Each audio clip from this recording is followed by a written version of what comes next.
Scott, tell me when. When? Okay, ladies and gentlemen, it is 3 p.m. on Thursday, October 1st, 2015. Time for the meeting of the Gateway Services Community Development District Board of Supervisors. We have a quorum. Please join us in the pledge to our flag and country. I pledge allegiance to the flag of the United States of America and to the republic for which it stands, one nation, under God, indivisible, with liberty and justice for all. Thank you very much. If you have a noise-making machine like this, please put it on mute for the balance of the meeting. If you wish to speak to the board, we'd like for you to fill out one of the forms that you'll find on the table near the door and present them to the manager, who's going to identify himself. Mr. Manager, do we have anyone who wishes to address Yes, the board? sir. We have two for both the same person, but Kathleen Flaherty, and she would like to talk about tape on trees. Please. Kathleen Flaherty, 12566 Ivorstone Loop. I want to thank you for putting the tape on trees, and Scott explained why they were so, the light post. Sorry. You have to, I'm thinking ahead of, why it was so low, because I was wondering why they weren't put up higher where they would be seen, and he's saying that's to reflect the lights, so I figured, I thank you. The other one, could I hold off until we discuss that? Sure. And the other one was user fees for pool usage, and you're okay with allowing her to delay until that topic comes up, is that? I certainly am. Do we have any others? No, sir. Well, okay. Anything that I need to hear? If Jeff Keys is, who has a presentation earlier under the discussion district engineer, he'd like to go earlier if possible. He's a little bit of a conflict. And Jeff is which item on the agenda? That would be 7B little I, pond 7B. bathymetric and coring results. Point bathymetric. Any board members have objection to inviting Jeff to talk to us at this time? Cool. What's the name of the? Jeff Keys? Jeff Keys. Mr. Keys, would you please come to the podium? I have it on here, right, Jeff? That's my understanding.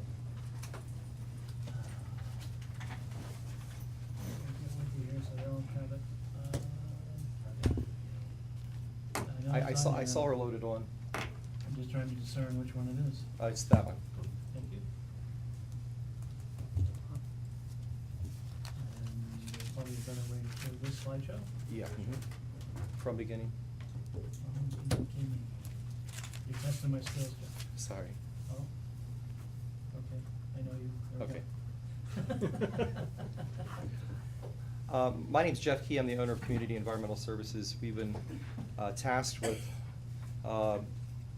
doing a study, kind of a physical checkup of the ponds. We were given 6 ponds to sample, and it turned out there was a surprise 7th pond, but I'll get to that in a minute. This presentation is extremely detailed, and I'm going to make it very brief, so I'm going to be running through things very quickly. But it's here for your records, so if you choose to pour through it later on in more detail, you can. There's a lot of detail in here to consume. I'm going to do a real quick review, and then we're going to get to the meat and potatoes of what I've been tasked to do, and that was to give an assessment of the health of your ponds and what stage they are in aging. Ponds age just like people do, and so there'll be some statements in there. I'll get to the crux of the matter as quickly as possible, and but we'll be zooming through a lot of slides pretty quickly. So have you? I can just hit the button when you. Okay, so just as a review of my last presentation, we've been asked to give a health assessment. Go ahead. And the state has certain requirements of erosion control 4-to-1 slopes, and the county has certain requirements in terms of plantings. We were not tasked to do those things, but that's part of the presentation. Go ahead next. Just a simple definition of slope. Go ahead next. 9-inch escarpments generally are considered to be out of compliance with the 4-to-1 slope. And there are places in the community that have that, I'm sure you're aware of. We were not tasked to do that, but that was part of the original presentation. Go next.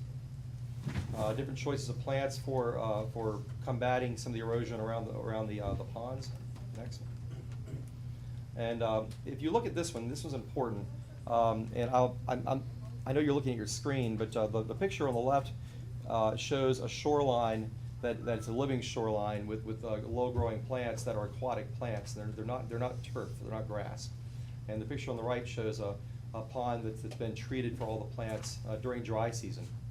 Both these pictures are taken during dry season, so it's a consideration for you because it deals with the amount of material that's eroding into the pond and making your ponds age. We'll come back to that. Go next. The very first item, shoreline analysis, we were not tasked to do, so I'm going to skip that one, although we can do it for you. The second one, bathymetry, underwater mapping, we did do in April. The third one, sediment coring, and the fourth one, water column and turbidity analysis, we did those in June. And then the reporting was done to the CDD number 5 for each pond and ranking, which I believe was sent about a month ago. So that report is already submitted. Next. Shoreline analysis, I mentioned we were not tasked to do. Go to the next. Bathymetry is simply underwater mapping. We're going through quickly and determining the underwater contours of the pond and determining the volume of the ponds, which is important for certain things for your aquatic management company. Next. Sediment coring, this is really important. This is what's going on at the bottom of the pond. Your ponds are aging in the way they collect sediments. Basically, every time it rains, anything that dies in the community, every blade of grass, every leaf, every piece of dog waste, everything is directed into the ponds and it settles to the bottom. These cores, if you notice the bottom of the cores and the very bottom of the picture, the bottom of the cores have a sandy element to it, which is the inorganic element, and it's coming mostly from your shorelines that are eroding into the pond. The top part of it that's darker is organic matter. That's the stuff that's settling to the bottom of your pond that's coming from your basin. It's a natural part of pond aging. And at the very, very top, and it's difficult to see in these pictures, there's a section that's called floc, F-L-O-C. And floc is kind of like a liquid Miracle-Gro, but it's the stuff that's freshly decayed. It's not quite sediment yet. It has the texture of liquid water, but it's highly, highly full of nutrients. And that floc can get redistributed very easily to the water column on a very windy day or on a temperature inversion day. And that's what's going to fuel your algae blooms in a big way. Yes, sir. Can I, am I Please. approved? Can I? So, if I just understood you correctly, if we have an aerator, isn't that in fact churning the water? So if it's churning that and if floc is there, isn't that in some ways, and I'm sure it isn't, but I need you to clarify that for me, why isn't that then worsening the situation by actually moving that stuff further around? Your question is legitimate, and it's been asked many times. And my partner Mike is with me, so I'm gonna refer to you on this. I'm gonna make my explanation first, but I'd like you to follow up. When floc is first redistributed to the pond, it can become a problem. Aeration, when first installed, can initially make things worse at first, but over the long run, it makes things better. And but the parts that are in the floc will combine with the oxygen. The carbon that's in the floc will combine with the oxygen and outgas the atmosphere. The phosphorus that's in the floc and the iron that's in the floc will bind together and settle out back to the sediment. So there's a number of things that putting oxygen in the pond will do if it's done in a correct way. But yes, the floc will be distributed to the entire water column. And normally when we put aerators in to a pond that has a lot of floc, we will see a darkening of the water. The turbidity will get bad for a couple of weeks, and then it will get better. Mike? So then it's carbon dioxide, Mike, that's gonna be initially discharged? That's eventually gonna be gassed off, correct. At first, there is. Please come up to the Come on up. podium if you're gonna, Yeah, at first you are gonna have, that happen. You're gonna have a lot of nutrients that are gonna be reintroduced into the pond. One thing that is gonna happen is when you add oxygen, you're actually adding oxygen and you're promoting the beneficial bacteria that are in that pond to go through all parts of the pond. In other words, to the bottom of the pond. You're gonna have microorganisms and also bacteria that are gonna start eating away at the bottom of that pond, at the organic material.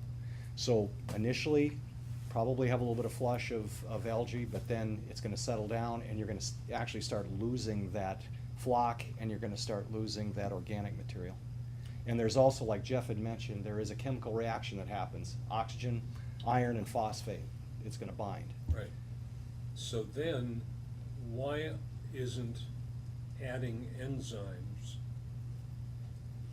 a productive thing as well? Now that's an interesting question. Enzymes is going to promote bacterial growth.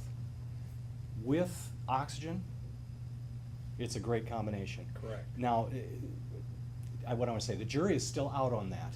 In fact, we've been working with Lee County Hyacinth District. Ernesto's doing some work with them as far as finding out if that indeed does work. In the past, it's been expensive. In the past, bacteria has been a project that they don't feel has worked that well. But I think this has changed because the scientists have come up with different strains of bacteria and enzymes that seem to be working together that help clean the pond up. Yep. What they're doing is they're actually out-competing the algae. They're taking in all the material. So in other words, you want to put a lot of enzymes, a lot of bacteria in there. You want to have aeration, you want a very healthy pond, and out-compete the algae. Thank you. And we do that also. We haven't done a whole lot of work with that, but we are hearing more better results. Now, when you do add the enzymes, is it added in an initial and then a consistent basis thereafter? I.e., you have some type of distributor that is constantly there? Yes, you want to add the bacteria. If you're going to add extra bacteria and enzymes, you do it on a regular basis. And the reason why is because bacteria will go through, when you first add it, it's going to do its job, and then it actually starts slowing down, so you need to keep reintroducing. Right. And so it's on a regular basis. And in the past, it was very, very expensive. And now they seem to be having, better luck, like I say. They seem to be doing a better job, so. Okay. Thank you. Next slide. while we're stopped, do you have anything? Not yet. Thank you. Please continue. The water column and turbidity analysis, what we did was Secchi-disc readings, just to understand how clear the water is. When the water is not very clear or highly turbid, it usually indicates certain problems. It can come from organic or inorganic material. So the Secchi-disc doesn't read whether it's an organic problem or inorganic problem, but it does read how far the sunlight's able to go into the water and tell you about the health of the pond. It's a snapshot on the given day that we measure it, because the turbidity will change on a regular basis. But we'll come back to that again. Next. Reporting to the CDD, this is a report that we did for Pelican Preserve last year. And so we were tasked to do this kind of report for you and to give a prioritization of a sample of 6 ponds. Next.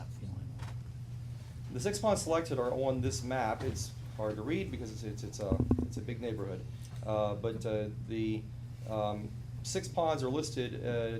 There's a 7th pond on here that was number 63, and I'll come back to that in a minute. We added that because it's actually connected to 60. So to get the proper volume for those 2 ponds, I had to run the analysis on 63. So you guys, they're all in Stony Brook, those 3 are in Stony Brook?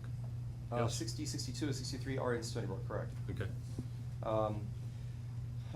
The chart on the right simply shows the parameters of the ponds in terms of acreage, mean depth, and then a volume measure of, and our industry is called acre feet, but you can refer that to many different types of volumes.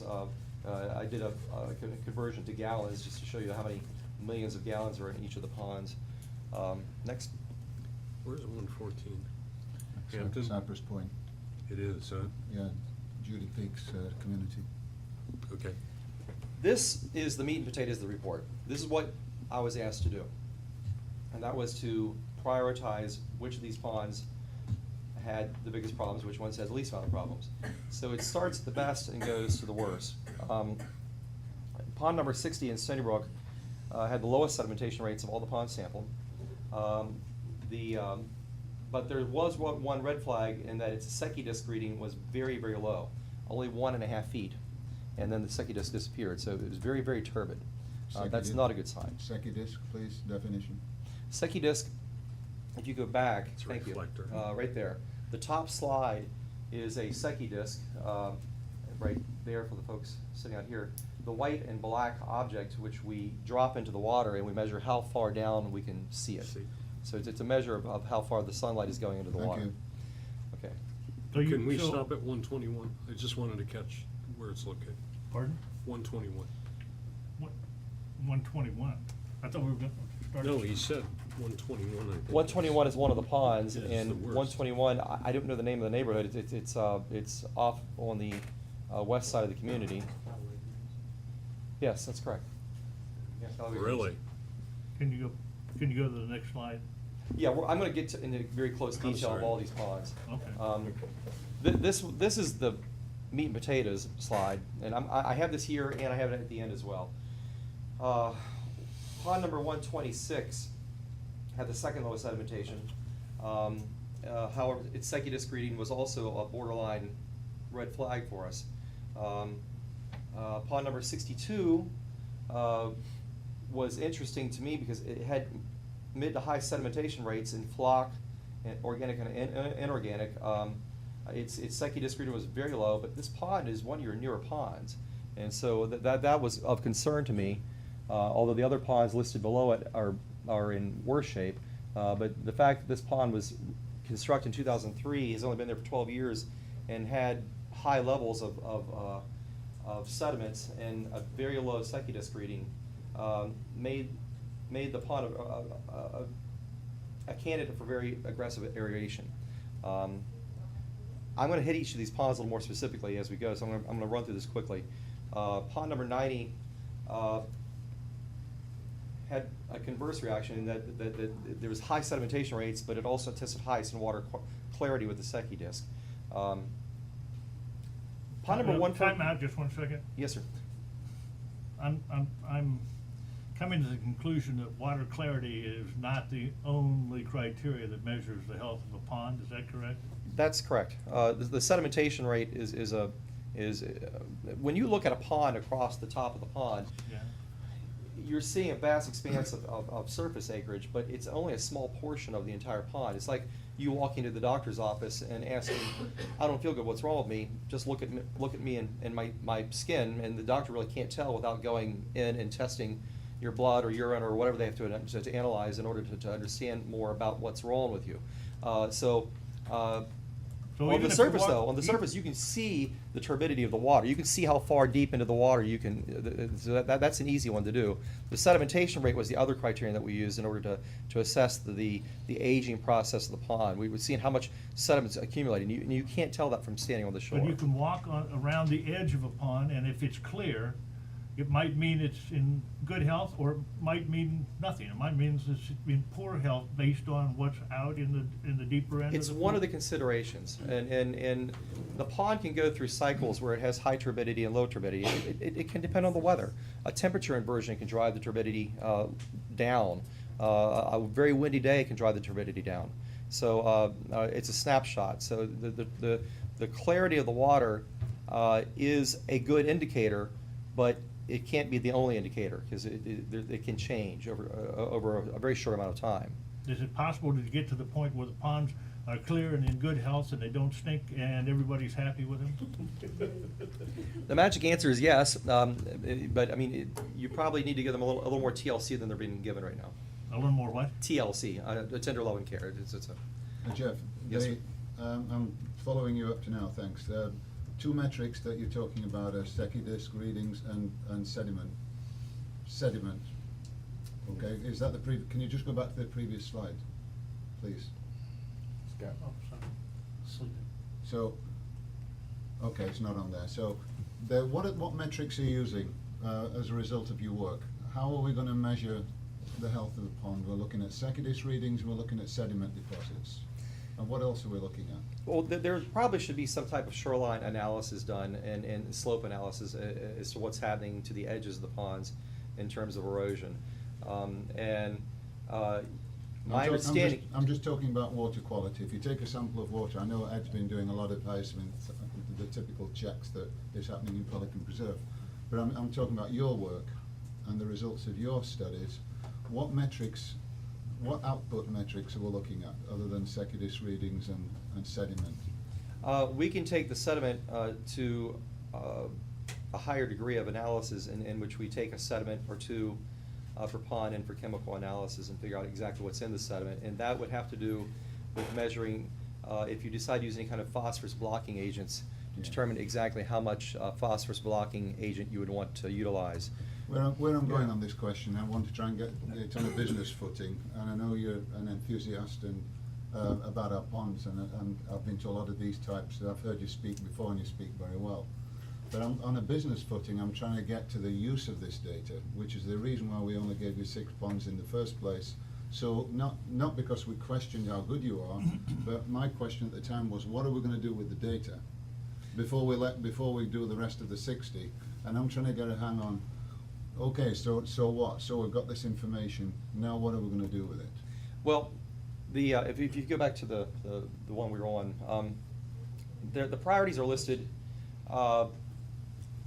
in order to give you. This is a Reader's Digest of the summary. The actual PDF file of the summary is more detailed, but it talks about whether you should use aeration in order to address the problem, or whether or not certain ponds are going to require something in addition to aeration, that you may have to do some dredging or you may have to do some phosphorus blocking. Right. So that's all detailed in the PDF file of the report. That's when it turns into dollars.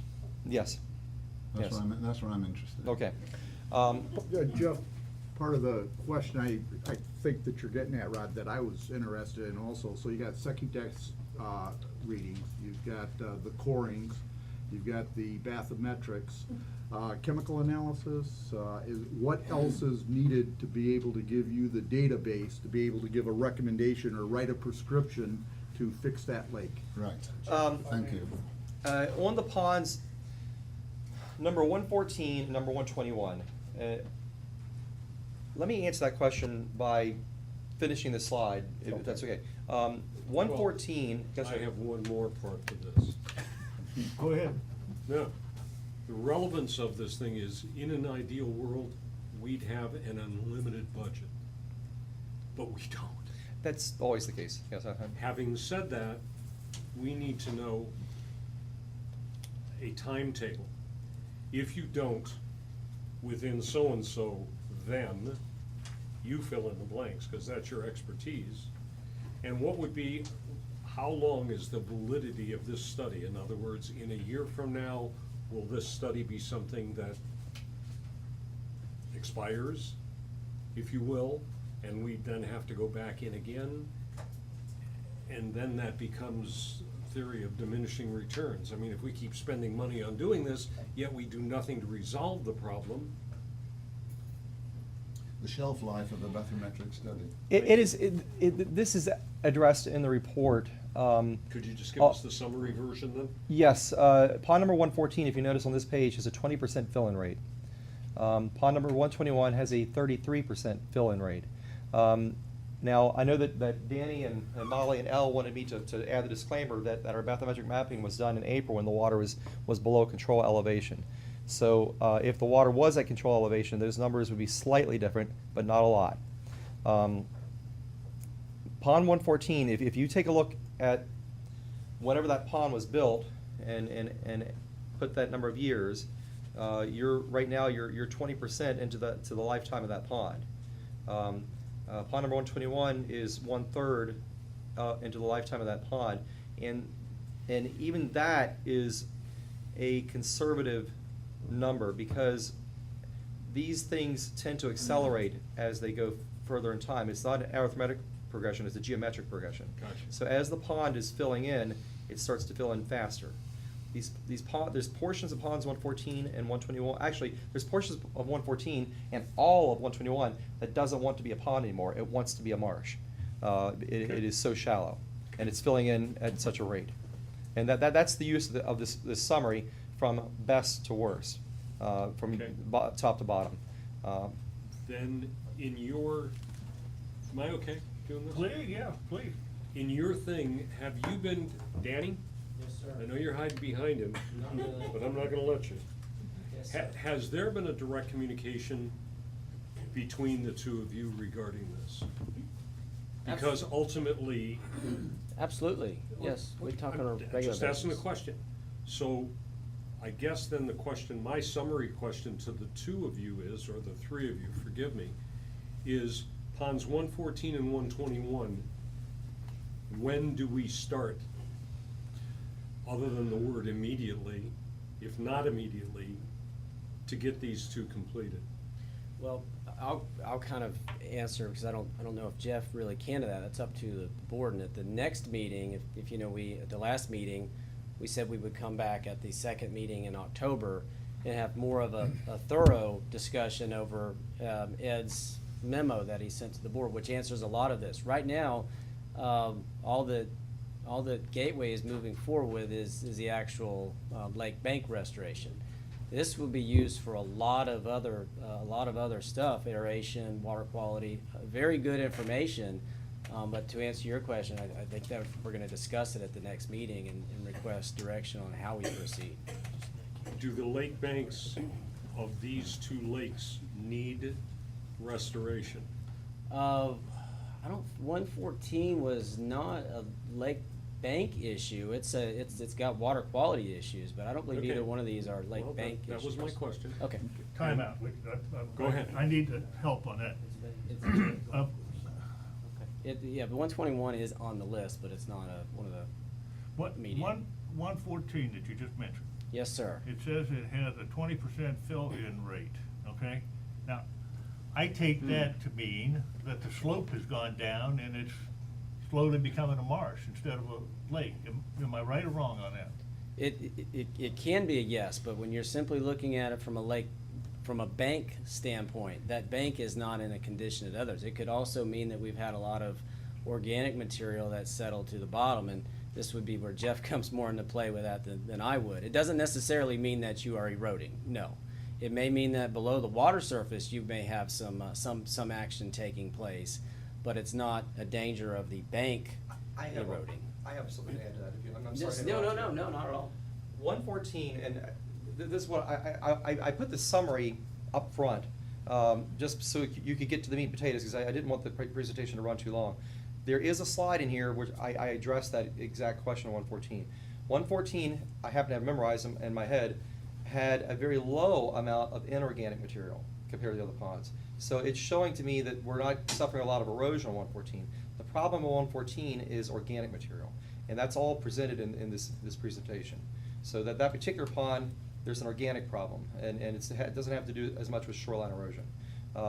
So I have an actual graph later on that shows which of your ponds had the highest inorganic sediment, and that is usually related to erosion from the banks. Yeah. And then I also have a slide that shows which ones have the most organic material, and that has to do with what's going on in the basin that pond serves. Well, you'll have to excuse me because I'm not an expert on this stuff by the long shot. But from what you're telling me, I'm thinking, we've been focusing on lake bank restoration, and we can do lake bank restorations until the cows come home, and if the ponds die on us in the meantime, what have we accomplished? Well, my task was to figure out which ponds had the biggest problem, to prioritize which ponds should be addressed first. And so this is just 6 of the whole bunch. That's correct. But right now, according to this summary, you'd be attacking 121 and 114 first, and 60 can wait and be phased in later. That was the, that's what I was asked to do, to figure out which I pond. understand. Okay. All right, so how do when it comes to lake bank restoration, we go by the linear foot. per se. 100,000 linear feet. Well, okay, that's a number, but I'm talking, so just as in general, we're going by linear feet, are there deltas, are there metrics, as Rod said, that you use when it gets into the organic, inorganic, ways that we can go, wait a minute here, or? The inorganic material can be slowed down by having more plants on your shoreline, and stopping that sand from leaving the bank from a dead shoreline. Some of these ponds had completely dead shorelines. In the Stony Brook area, 60 and 62 was just completely wiped out, completely dead shoreline. 114 is not so much a dead shoreline. 114 has a lot of plants and has a lot of preserves on the pond. So the inorganic material can be slowed down. The stuff that's already there, we can't, aeration does nothing with inorganic material. So Aeration will then do we nothing need with to sand. dredge? It can be dredged, but I don't think that your ponds right now are at a point where the inorganic is causing you such a problem in the pond of filling in. You can stop that and arrest that or diminish it by having better, more population of plantings on the sides of the ponds. The roots will hold the sand and keep it from going so much back into the pond. It's not a foolproof method, but it is one of the best methods you So can you're have. saying that those littorals are going to That's okay. make a significant change in turbidity? As far as inorganic material, as far as the inorganic sand that's escaping from your banks and getting into the water column. Right. And getting to the sediments, and some of it's up in the water column. The plantings will help with the inorganic portion of the sediments. The organic portion of the sediments can be addressed by aeration. And so What's the source of the organic material? the organic material is coming from anything that's living and dies within the basin that pond serves. So when it's no offense to your landscapers, but when they mow the lawn, they're not taking the material that they mow. Back in the day, you'd mow a lawn and you'd collect material and you'd empty the bag and take it to horticultural waste. But now the grass is being self-mulched back into the ground. Yeah, and it's nitrating. And each blade of grass that dies, eventually, some of that material, much of that material, is getting back into the pond. Each leaf on every tree. If you have mahogany trees that dump all their leaves in April, they get into the storm water management system and they become part of your sediment. Any person that walks their dog and lets the dog go to the bathroom and doesn't pick up after it, that becomes sediment in your pond. Every fish that lives and dies in the pond becomes part of the sediment. And so everything that's living, in the history of the world, every lake that's ever been created by nature or by man-made methods, every pond and lake in the world is in the process of dying as soon as it's made, unless there's a natural flushing mechanism to keep the lake open. Because they collect sediments and they eventually fill in, they become a marsh and a wetland. So then would it make sense to excavate what's there now and then communicate, excavate, communicate, and I'm looking for a third word that's got 8 at the end, with the population that surrounds that particular lake? Education is a very important component. Oh, there you go. Excavate, mitigate, and educate. The Yeah. mitigation portion is the tough one to sell. Extricate But Jimmy Hoffa. I can tell you right now that pond 121 is a pond that is so severe and so shallow that aeration may not be the way to fix that one. You may need to dredge that one, or at least use phosphorus blocking agents to stop what's going on with the high productive scenario that's going on with phosphorus making things grow in pond 121. 114 has a deep basin in it, but it also has these really skinny channels that are very, very shallow that are problematic. So 114 has fixes that can be done in sections of the pond, and not the entire pond has to be dredged. There's a very deep basin in pond 114, but there's also many shallow fingers, which is on another slide. I don't want to take up all your time. I'm sure I know that Rod's got some questions here. I know he's. But Yeah. if we can maybe just zip ahead to the pond pictures. Okay, go back one. One more? No, back one, yeah. One more. This is how ponds 60 and 63 are connected with a flowaway. So we want to have it to test both ponds. And there's a ditch there that, on this particular slide, you can see the 3 locations where we cored. Ditch was only about a foot or 2 deep and had about a foot's worth of sediment in it as well. Next one. Pond 60, as you can see the ring around the pond, that's a dead shoreline. The picture on the left shows all the core locations that were taken. Pond 60, okay. This pond had, and you can see that I've got bullet points on here with some suggestions on how to manage. But that's not, I mean, we can talk about this, I can talk about this for an hour or two, and I know we don't have that time. Let's go forward. 63, this is the small pond that was connected to 60 with the more detail on it. And the next. 62 was one I was concerned about because it was such a young pond, but it had high sedimentation, low Secchi disc reading. This is a very good candidate for aggressive aeration. Next one.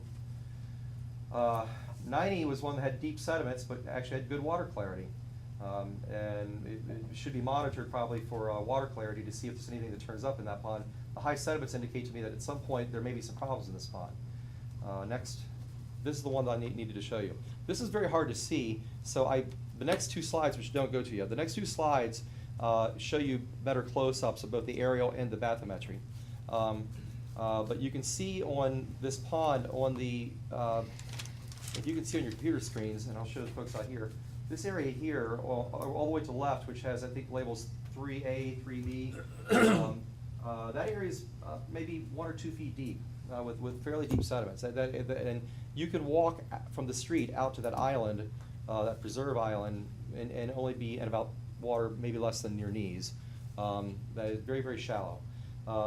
This pond, whoever designed this pond they gave you some unintended consequences because the narrow channels in this pond have created problems in that they're filling in rapidly. So the deeper basin, which is between the 2 preserves, right in the center of the picture, the deeper basin is a good 10, 12 feet deep. It's got some sediments. It's not, that's not your priority. Your priority is going to be the thin channels. The area that's off to the right side or the east side of the picture had our deepest sediments of any place that we measured over your entire community. We were getting sediments of 2 feet in those areas, which is severe. It can be worse. I've seen it worse. Well, it's on the other slide, but most of it was organic. So do we redesign a pond like that?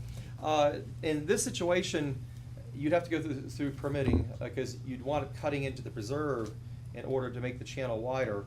And if you cut into the preserve, I don't know if those are mitigation preserves or not. If they're mitigation preserves, you'd have to find, you'd have to mitigate off-site somehow. But I don't know the answer of that one without looking closer to your permit. Have you heard enough? But the bottom line is that you have preserves there, and there is room to make those channels wider and to be able to make it deeper. You can't make it deeper the way it is right now, other than removing the existing sediment, because there's just not enough room from bank to bank, because you would be creating a slope that's against your permit. So you have to make it wider in order to keep with your slope requirements. Go to the next slide. This just shows you a closer aerial so you can see a little bit easier. 3A, 3B, 5A. The section, it's number 7B, 9A, 9, 9B, 10. All very, very, very high amounts of sediments, very shallow water. It's all detailed in the PDF file for this report. It's not as detailed for this presentation. Next, you can see the bathymetry over on the west side of the pond. This area here, which I'm pointing out to the folks out here, 1, 2 feet deep. This section of the pond is around 4, 5 feet. This little channel here extends to the south, about 3 or 4 feet deep. And then this entire section here fluctuating between 3 to 6 feet. And with deep sediments, with you know, that's where you're getting all your fill in on this pond. So this particular pond raises questions. How can we deal with it? Dredge, yes. Aggressive aeration will work in areas that are deeper than 5 feet. Mike, can you back me on this? But above 5 feet, when you're shallower than 5 feet, you probably are looking at a dredging operation, and/or you can slow down the process by putting phosphorus blocking agents into the sediments, which locks up the phosphorus and stops that problem. But those sediments are going to continue to accumulate there, and those areas, especially that area right to the west, where you see the white and the bathymetry, that area is nearly filled in. You walk across that very easily and just barely get your feet wet. Are there restrictions on the materials that we would take out of those ponds? There may be. Unfortunately, depending on how the pond was treated in the past, if you've used a lot of copper in that pond, then you may have hazardous material. And I can't answer that standing here today. But it is something that comes up on a regular basis, and there's a process that you go through in order to deal with the hazardous material. Yeah. Next slide, please. 121 was your pond that was in the worst shape in every category. It's a very small pond, lined with a lot of riprap, and the pond is just very shallow, very turbid, high amount of flock, high fill-in rates. The pond is mostly about 2 feet deep, a mean of 2 feet. A couple sections are closer to 4 feet, but they're very deep sediments. Next, please. I actually took 2 slides to explain all the problems in that pond. Sorry. No, it's fine. You can move on. 126 was in fairly decent shape. I think I used 2 slides for this one as well. There was a section on 126 that I was somewhat concerned about, and that is on the left picture. If you look at number 3B, was a shallow section of a pond that had some deep sediments, but otherwise the rest of the pond was in fairly decent shape. Next. Yeah, I used 2 slides for this one. Here's the analysis. If you see the mean total sediment layer, this is organic and inorganic and organic added together. You can see that ponds 90 and 121, 62, the order in which that they had sediments accumulated. Pond 60 was in the best shape over to the right. Next. No, hold on, just on that. Yes, sir. I'm sorry. Move that back. No, is that sediment in inches? We're talking Yes. about 12 to 14 inches? That's the mean, yes, 12 to 14 inches of mean sediment. Well, the arithmetic mean can confuse you in a lot of ways, but 14 inches doesn't seem like a whole lot to me in a If you older step in pond. it, well, 14 inches of mean sediment. For example, in pond 114, we had sections where there was 24 inches of sediment in a relatively shallow area. So it's being averaged out over the entire pond. But 14 inches of sediment in a pond that's only has a mean depth of 2 feet is. Okay, your point's well taken. Okay. Jeff, how many slides have you got to go yet? There's actually quite a few. I can zoom through them and get to the end very quickly, but this analysis is something you can probably look at on your own. I think there's 2 slides I think that I'd like to focus on, so I'll get very quickly through these. Next. This is the organic material, so you can see that 90 and 114 were the highest. Next. This is the mean inorganic material. If you notice, 114 had the lowest amount of inorganic material, and that's because there's so much preserve around 114 that it's keeping that sand from washing into the pond. Next.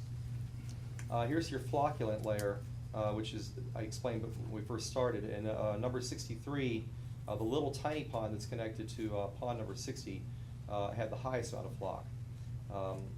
But anything, this is where your aeration will get rid of this flock layer as long as the diffusers are about 150 feet apart from one another. If you've got diffusers that are 400 feet apart, then you won't address the flocculent layer entirely. But nonetheless, that's the story of the flock. Go ahead.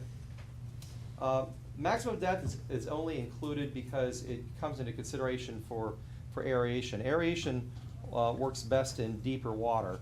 And so 121, I'm just showing you that the maximum depth of 121 at 5 feet makes it such that your aeration may not be a very good solution for 121. Next.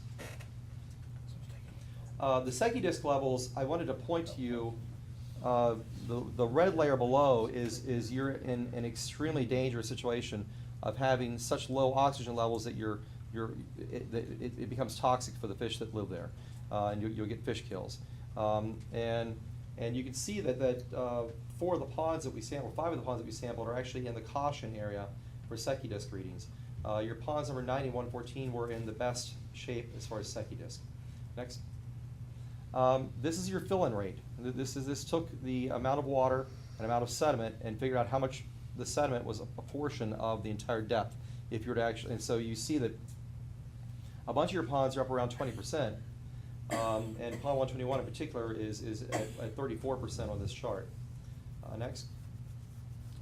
Molly asked me to put the math as to how that was put together, so I put the slide on for her purpose, for her question. Go ahead. Here's an important slide. Comparison of Gateway to Pelican Preserve. These graphs were made to match one another, so that the left-hand axis of the graph is exactly the same numbers. So you can see on the left, your mean organic sediment layer compared to Pelican Preserve is much higher. This is an example of age, that your ponds are older than Pelican Preserve's ponds. And this is a very visible illustration as to what's going on with your ponds. The middle set is a mean flocculant layer, so you can see that your flock is higher than that of Pelican Preserve. You can see the Secchi disc. The Secchi disc readings in Pelican Preserve were much higher in better water clarity than yours, with the exception of one pond all the way to the right. And so I just wanted to show you a difference of the two communities in order to illustrate the aging process. Next slide. Once again, it came back to the summary in case we needed to hit it again. But I guess the next slide is probably the question slide. The PDF file that I provided to Scott and Danny is available and explains all of this in more detail with suggestions and recommendations. But I was trying to make this short, and as you can see, it was long. So, go ahead. Thank you, Jeff. Do we have more questions for Jeff at this point? Is this available for us on a PDF, Scott? I gave the PDF file. Yes, it's already been sent out. Okay, I'd like to try and at least summarize from my standpoint what I think Jeff is saying. What I'd like to, I think one of the issues here with this kind of thing in business is, whether you're talking about ponds or anything else, is to get our arms around what a lot of qualitative stuff and put it into a quantitative platform that we can make decisions on and spend money on to improve it. And we've got to figure out from all the things you've said, how we're going to make decisions. And who's going to make the decision? Is it going to be your recommendation? Is it going to be Danny's? Or is it going to be Molly? Or who's actually going to take these results and recommend what we do with them? Which is the reason why we only gave you 6 in the first place. If we'd have done 60, I would have been drowning, and I'm glad we only did 6. The metrics is the key to it, the way I see it, and you've given us a lot of slides, and the metrics are good. I understand where you're going on this. I'm a scientist, I'm a mathematician, I get it. But from a business point of view, here's where I've heard you say already. The metrics that I think you're using are Secchi disc readings, that's how clear the water is, turbidity, sedimentation rates, fill-in rates, inorganic material, organic material, flocculant mean level, age, shallowness, and maybe 1 or 2 more. And what I'm trying to envisage in my mind, what might help, I think what would help the board make its mind up what to do, is to have like a table, a matrix, so we can see the pond numbers, put all those metrics along the top. And because what we need to show is what those metrics are for each of those ponds, and what the acceptable metric is. Like, what's an acceptable fill-in rate? Is it 5%, 10, 15, 20? Which ponds fall below it and which don't? And then once you've got those metrics all lined up with the lake pond numbers, then recommendations would seem to me to be easier. Then you can say, okay, pond 121 doesn't meet half of those acceptable metrics. Here's what we recommend we do. We do some mechanical dredging, or we put some aeration in there. That's where I can't see how recommendations can come unless you set out those metrics on one sheet. That's where my head's at. In the report, the metrics are submitted, all those graphs are on one page, and then the summary that shows the prioritization of the ponds is available. I can come up with a chart that you're asking for. It's an executive summary, that's what I'm asking for. Mhm. And what we were tasked to do on this particular job was to do 6 ponds, which we did, and I can very easily put that executive summary together in probably an hour or so. Great. And submit that separately. In such a form that dollar decisions can be made. What are we gonna do? Now we've got this. What are we gonna do? What's it gonna cost us, and how quickly do we have to do it? But I think the bigger question, the elephant in the room, is that this sample was for 6 ponds instead of 70 or whatever it was that we're looking at. And the question was whether or not this particular set of this study would warrant looking at the other ponds. I can't judge your other ponds without going in and doing, what we just did for these. If you can show, at least from my standpoint, I can't speak for the rest of the board, but if we can show that the work you've done on those 6 ponds is gonna lead to good decisions, and it might lead to including, for example, it might lead to including aeration as part of our application for an SRF loan. Mhm. We may do that. But if we can show the results of your work are gonna be put to some good use, then I would definitely ask you to do the rest of them. Mhm. But I can't do that until I've seen what we're doing with the results of the first 6. All right, Thank- I can put together a chart for you, no problem. Gary, do you have any more? Only thing I Help want me to close caution, this up. the only thing I want to caution is, this is something that should be realistically decided by and recommended by our engineer, and in conjunction with Jeff and Mike. Okay? I'm fearful of the fact that suddenly it comes to 5 people who aren't really experts in this field of dreams. Bill is, I'm sorry, he gave me the awe. I thought maybe you were. No, I can do chemistry, talking I about can do chemistry enzymes and and all math this. just like you. If I can address that very quickly. Yeah. This report was submitted, I think, probably 2 months ago, to Danny, L, and Molly for peer review. And when I say the word peer review, it's not explicitly peer review as it would be in a regular scientific paper, but nonetheless, they reviewed it, they made their comments. I made changes to the report in order to make it more readable and comprehensive for the folks. Because we're terminally stupid. Okay, Not go that, ahead. not that, but my point though is it did go through a review process with. It isn't a the people. criticism. No, and I don't take it that way. I just wanted to give you that It's background. hardly that. What I'm trying to do is keep, we, who ultimately have got to, we need to have the data on the cost, your recommendation and Danny's recommendation of, if this was my mother's pond, this is what I'm gonna do, or if this was my child falling into this pond, I don't want them to come out nuclear. That type of thing, and we need to finally act on it. That's all. Thank you. I only have 1 or 2 comments I want to make. First of all, I feel like I've learned a lot in this short period of time. But I also feel like we've got miles to go before we rest. I almost feel like if we try and use an analogy, we've got some patients that are in the emergency room and some others that are in the ICU, in the intensive care unit. It's a triage, yeah. And we need to have this on our plate and in our mind as well as the lake bank restoration. I want to thank you very much for your presentation. Ed, did you have something that you wanted to tell us before we go on to another subject? Yeah, I think there's some other information. Cal kind of alluded to it and it just got dropped. There's the chemical side of this. We're missing that. That's exactly what the county uses as the basis of all this, is the chemical side. We've got that data. You pay for it from Aquagenics. We have a test performed in November of 2013. I would suggest we get the 2013, 2014. Granted, it's a one-time shot, but it's better than nothing.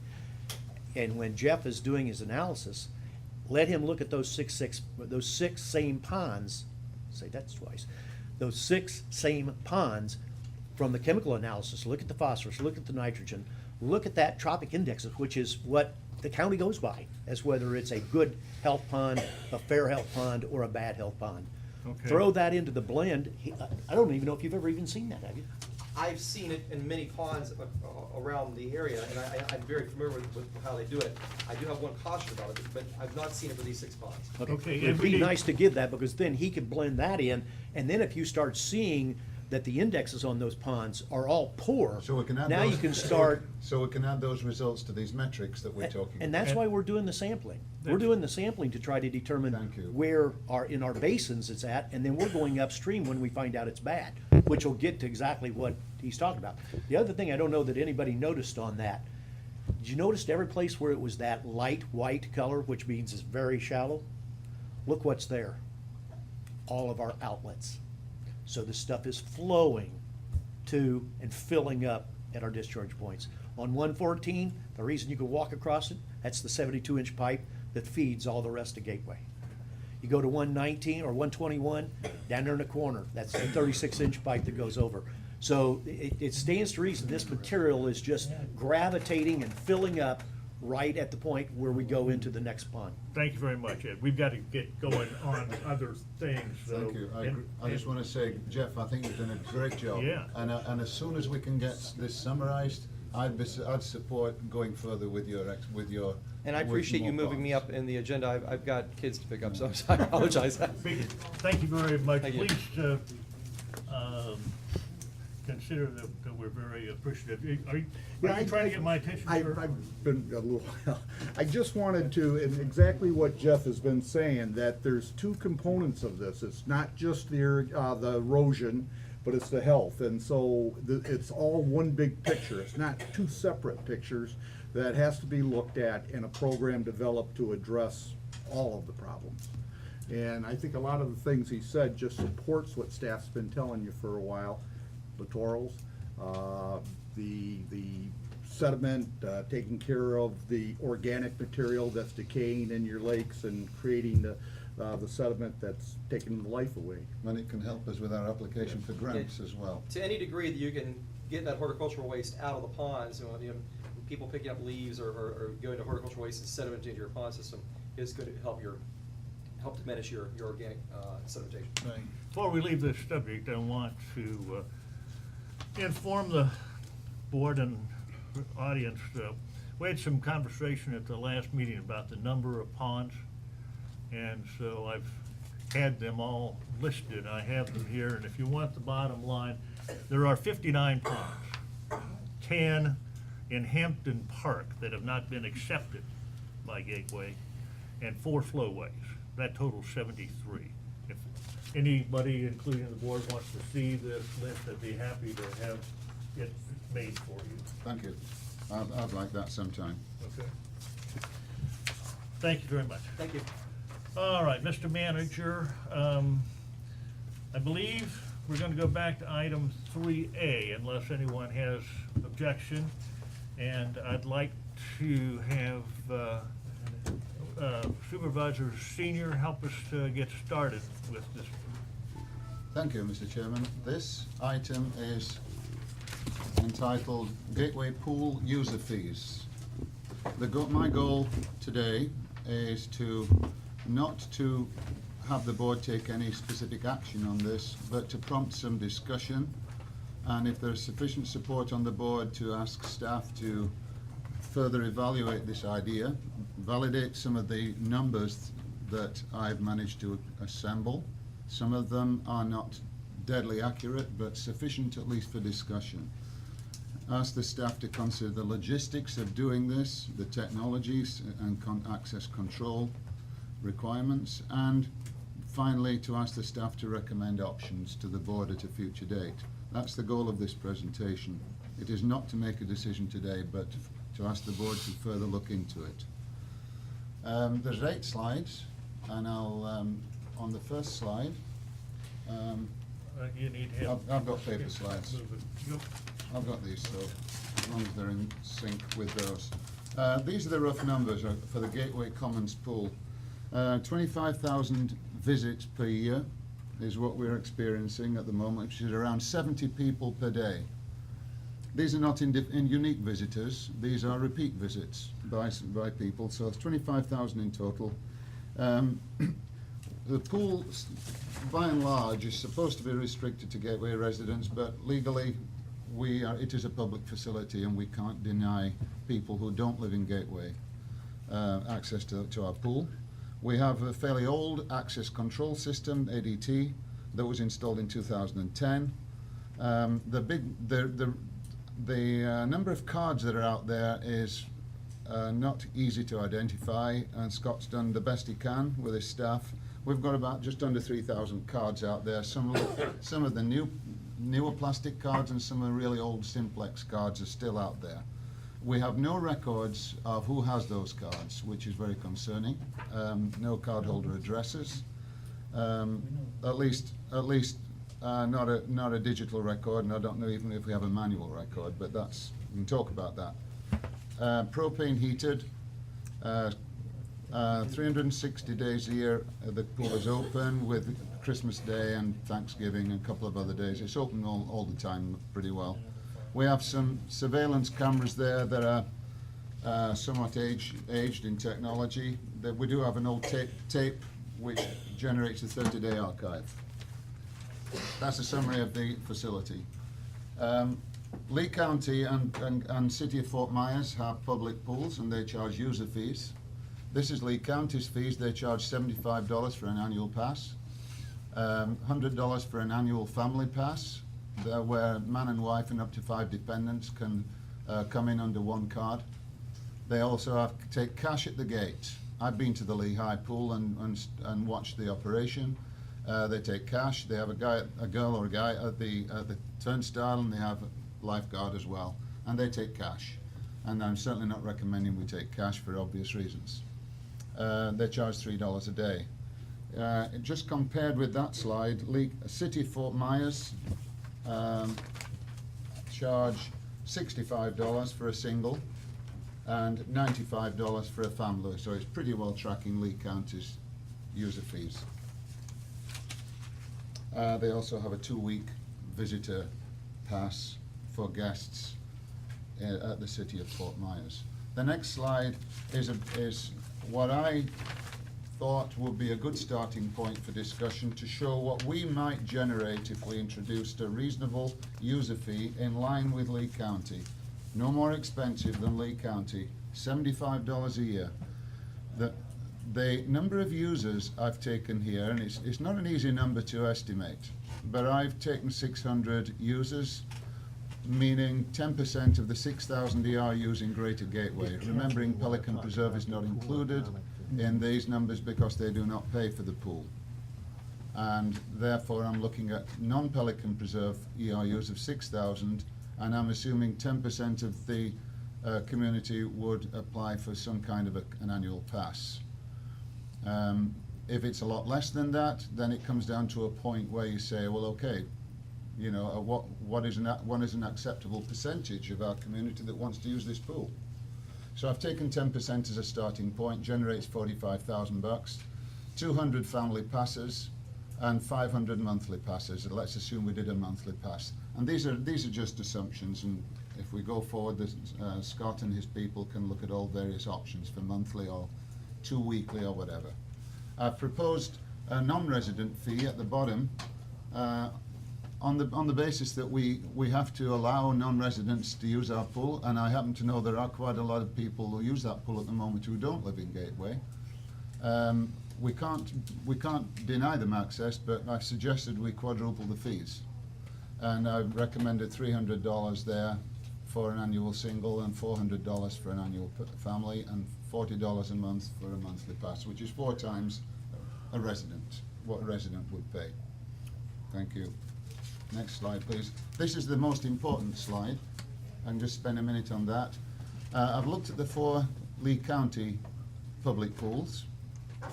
The first column is how many gallons are in those pools compared with Gateways. We have a 116,000 gallon pool, which is smaller than the 4 Lee County pools, as you can see. The operating costs for the 4 Lee County pools is roughly around $260,000, $270,000, $280,000. Ours, it stands at 230, which is the 2016 budget. The revenue that's been generated at Lee County because of user fees and program fees, you can see ranges from 62,000 to 50,000, in some cases as low as 33,000. We generate nothing, of course, because our facility has never had a user fee. If you divide the net cost by the number of visits, then it comes to the magic number of dollars per visit. And in the case of Lee County, let's just take Lehigh for example, their operating cost is $265 less the revenue, so they have a net cost of $203,000 divided by 53,000 visits, gives $3.84 per visit cost. When you look at ours, 230,000 divided by 25,000, because we have a more limited, confined community here using it, it's $9.20 per visit. The proposal that I've made for discussion purposes on the bottom line shows $70,000 contribution, if my figures are reasonably correct, which gives a number 20,000 visits. I'm assuming the visits will drop by 20%. Some people won't pay. I think most people will, because I think it's a reasonable rate. So it goes down to $8 a visit. Next slide, please. Summary of the numbers. The pool was built in 1994. To the best of my, Tony's supplied me with a feet of minutes of old meetings from the district, and I've waded through those, and it looks like we paid $360, but I can't be sure. It's the best number I've got. The 2016 operating costs for this pool are listed there, the key ones, and it's going to cost us $230,000 next year to manage to operate this pool. That's not capital expenditure, this is just heating, chemicals and people. Heating, chemicals and people. We have a rehab capital cost of $56,000 also, which we should have spent this fiscal year, and now it's October the 1st, we're going to be spending next fiscal year. And that's where we're at with the numbers. Access control, the next slide please. Current cards that are out there are $4 a piece. There's a lot of the old Simplex cards still in circulation, so we have to look at updated access control technology, and this will be something for the staff to investigate. And I've listed the 3 biggest companies in Florida in this game, and I've personally spoken to FDC at length, and they're good. But obviously we would have to look at competition as well. The idea will be to reissue the cards and get control of who's using that facility. Not just for control's sake, but we have liability issues as well. We need to know who's using that pool, and we don't know right now. So the idea is to reissue cards with annual or a monthly electronic expiry, soft expiry, not to take the cards off people, but they can come here and pay for a renewal and keep their card. Lock out expired cards, put some new remote internet-based camera surveillance in there that we can monitor from here with digital archiving facilities, and that's that. That's for the staff to look into. Next steps, last slide. The idea would be to ask the staff to evaluate this idea, look at what fees would be reasonable. How do we deal with a short-term person, like somebody who's here for a seasonal visitor, monthly, somebody who has a guest here for 1 week, and we can have one suggestion is a 3-visit pass, where you come and buy a 3-visit pass for $10, and it decrements the number every time you use it. It takes a visit off there until it goes 3, 2, 1, 0. It's finished. It's a throwaway card. That's an idea for a short-term guest, without taking cash at the pool, which I would tend not to encourage.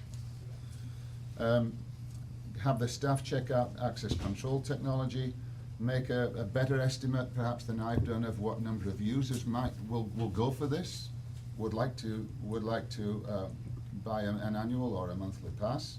Look at the card costs, look at the extra administrative overhead, what is it going to entail.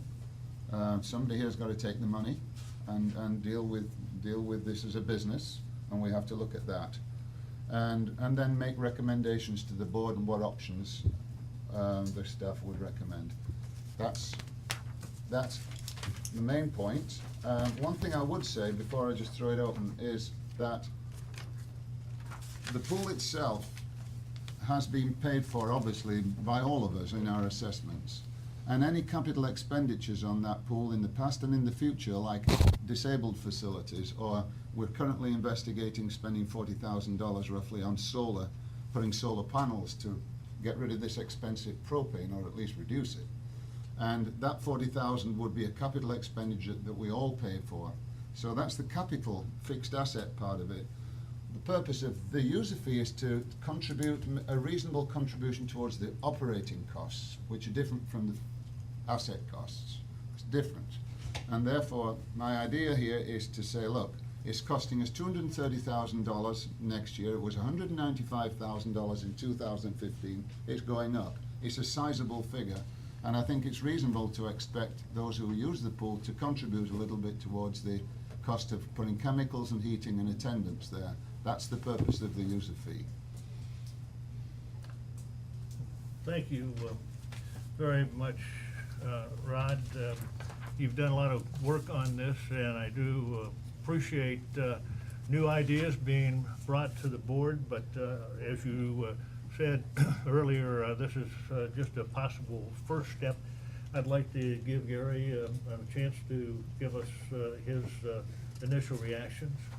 I think it's certainly a valid idea. I think that when you do something like that, though, which is going to be, we quibbled over a 2% increase in the cost for our annual CDD expense to the people we serve, which now we're talking about $70 to them or some such number. And to be able to do that, you've got to improve the condition of the facility.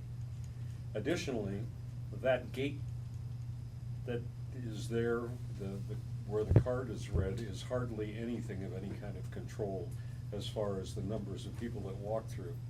It's kind of like a single trap gate. Open up the trap and the world goes through, and you really are fantasizing as far as any equity when you're asking people to pay that, and then they see people that don't live here, and 10 people walk through with 1 people holding the gate open. So there will be an investment in those types of things. The bathrooms, one of my first impressions that I ever saw our pool area was the bathrooms were less than ideal. In our pool? Yeah. Okay. Less than ideal. So if we're gonna do that, it also entails, I think, that we need to invest some monies in bringing that thing up to a standard that we really need to do anyway, so this goes in line with that and may offset some of those costs as well. Well, that will be a capital cost which we all would pay for. Absolutely. Thank you. I'm done. I had several observations that I'd like to put to the board and the staff. And then Kathleen is going to talk to us for a minute. Correct? You still want to talk to us? Okay. The first thing that occurs to me on this proposal is that it's what I euphemistically call playing takeaway. Here we're taking away from our residents who have paid, all who have paid for this, the ability to use the pool without any further charges.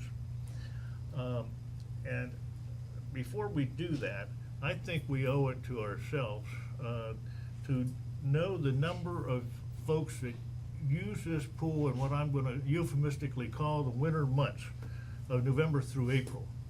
And if we've only got a half dozen or folks using this pool for the winter months, I'd suggest we consider closing it down for the winter months, and which would knock down the personnel cost and knock down the heating propane cost and a lot of other things before we consider putting a fee on.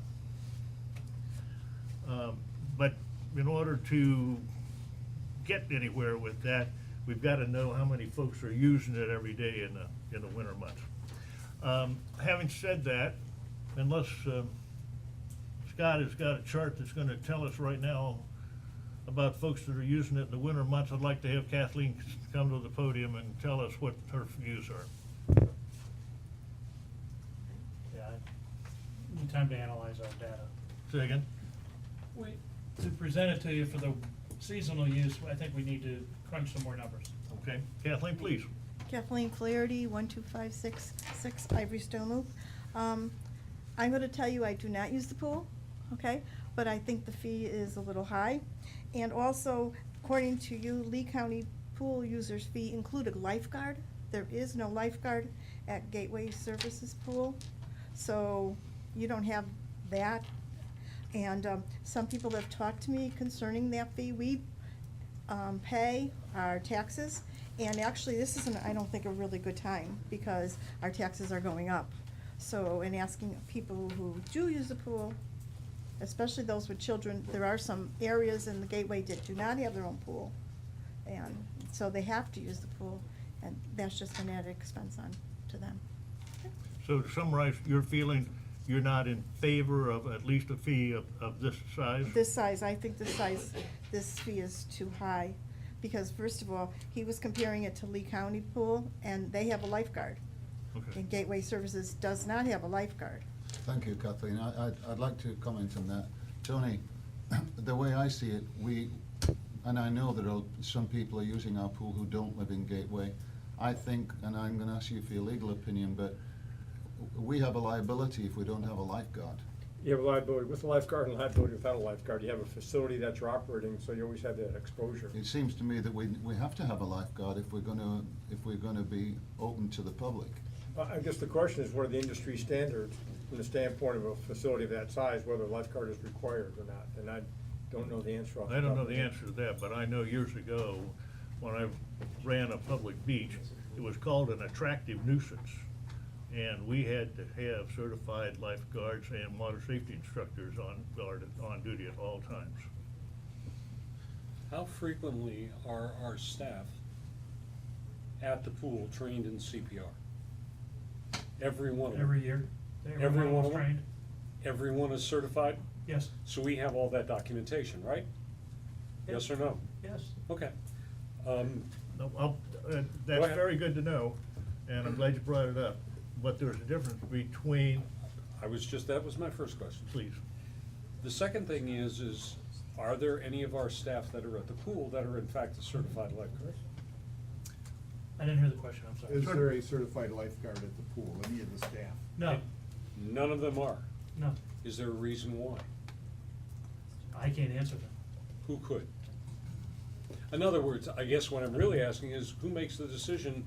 This kind of gets like the staff thing. We need a certain particular staff member to be able to fill this particular. that used to, Scott and members of the board, it used to be that the American Red Cross would certify folks who could swim, obviously, after they took a fairly rigorous course to be certified lifeguards. Exactly. And assuming they still do that, very possibly we ought to look into having the folks that are working at the pool certified. They're not being paid for that skill level today, so.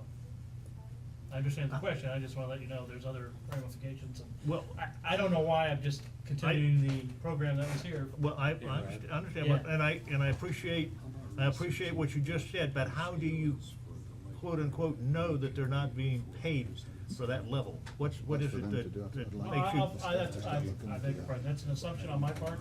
They're paid to do maintenance of the facility and to be attendants. Yeah. Mhm.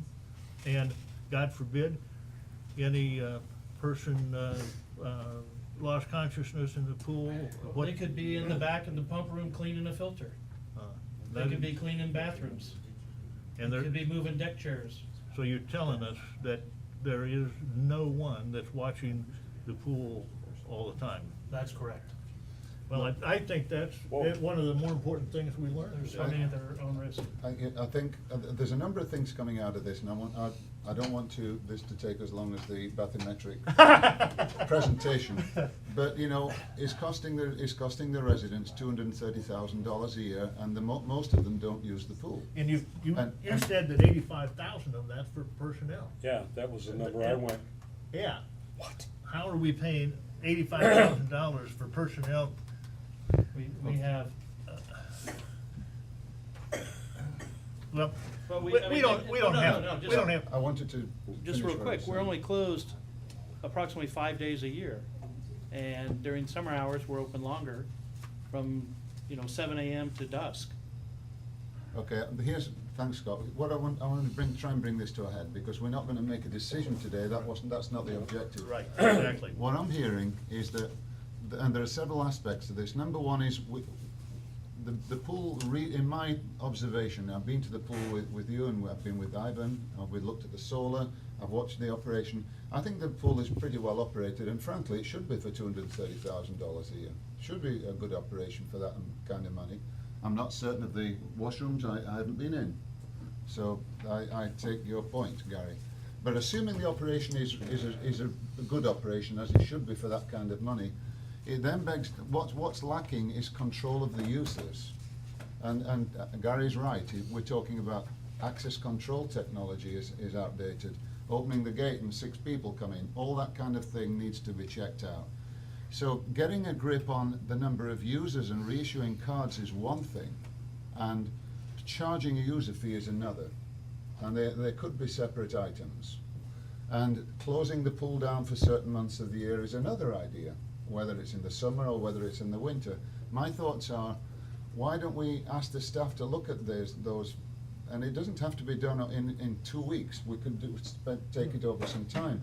But I just think for the kind of money we're spending on that pool and the small number of residents who are using it, I think it deserves looking at, and I think we need to get a check on the plastic cards that are out there. Who's got them? How are we dealing with non-residents? Should we have a lifeguard? Are we liable? And all those things. Right. how about we, in the next 2 weeks though, something that's very simple. Get a daily head count for the next 2 weeks until the next meeting. We have a head count every day. Scott's given to me We have 70, that, numbers you gave me I've said got it by the said day. 70. 70 persons per day. That's average. Average. I've got a daily head count from Can you the, imagine 70 people at that pool? that's what I'm told. I'm asking, can you imagine that? I can imagine it. Actually, if 2/3 of them were sunning themselves on the lawn, in the chairs, it's possible. But 70 in the pool, that's just asking for trouble.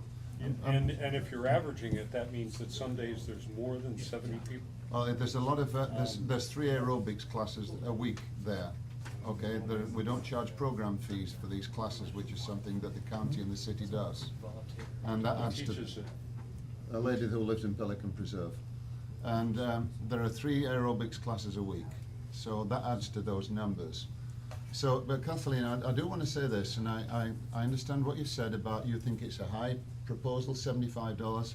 To balance that comment out, to be fair, I've spoken to quite a lot of other residents who would quite willingly pay $100 a year for an annual pass, not 75.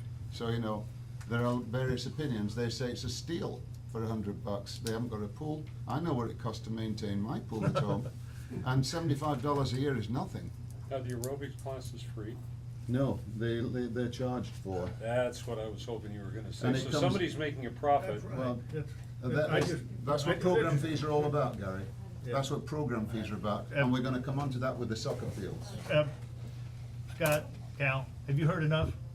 I would like to, You don't have to answer us right now, but we need some things looked into and a professional recommendation. Cal, can I ask you, have you any comments on this? Just to charge or not to charge is more or less a political decision.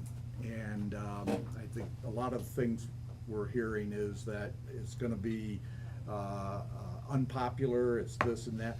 And to spend a lot of time on something that's just not gonna go anywhere isn't a wise use of your staff's time. If Oh, wait a This is minute, gonna be that- given serious consideration, certainly.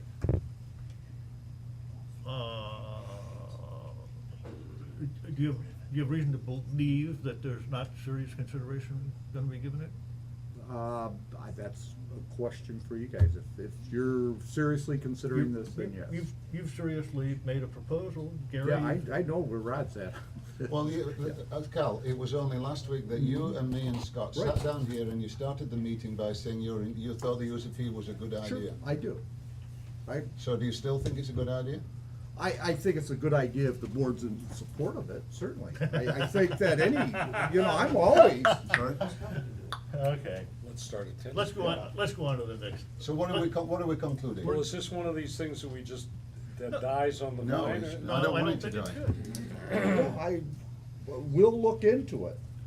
good. Please do. Okay. Would somebody but just not be just able to the get a user fee? fee. If we come back with I wanna something, know yeah, what I that woman is wrote making. everything down, but I'll if we tell come you back with privately. I something know that's exactly similar to what what she's Rod's You can't already tell him told you, privately. and I think he's got some pretty good, No. it's Tell a me. good conservative Tell Tom. model that he's given you here. And, if we come back with that or something better, you say, oh, well, we really don't wanna do it.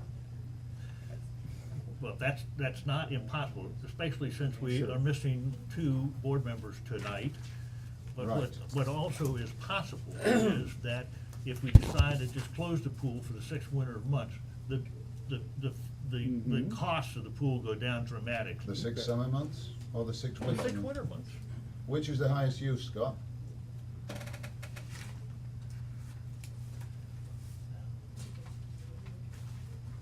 That's when the expense for the heating. That's what we sold. Okay. That's what we're going with solar to get the propane cost I down. thought we were gonna go to.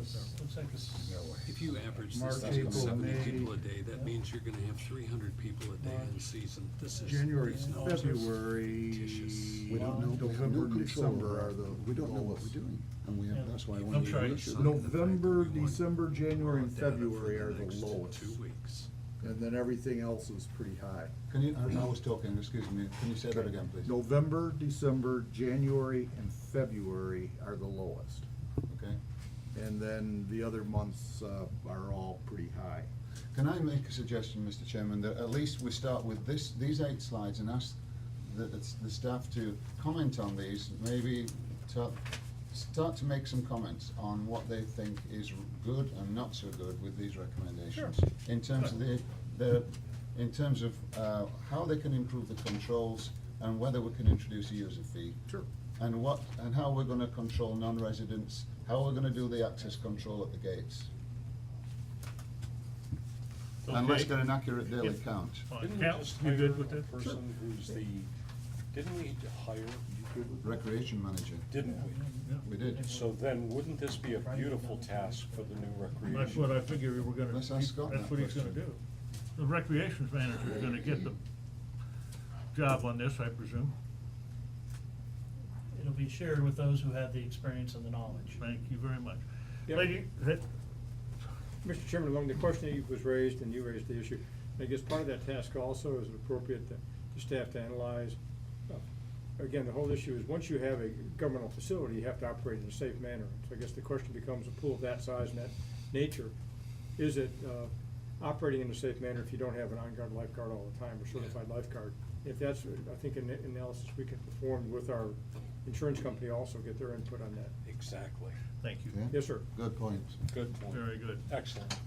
Good point, Lee- Mr. Guy, Mr. Senior on that. Thank you.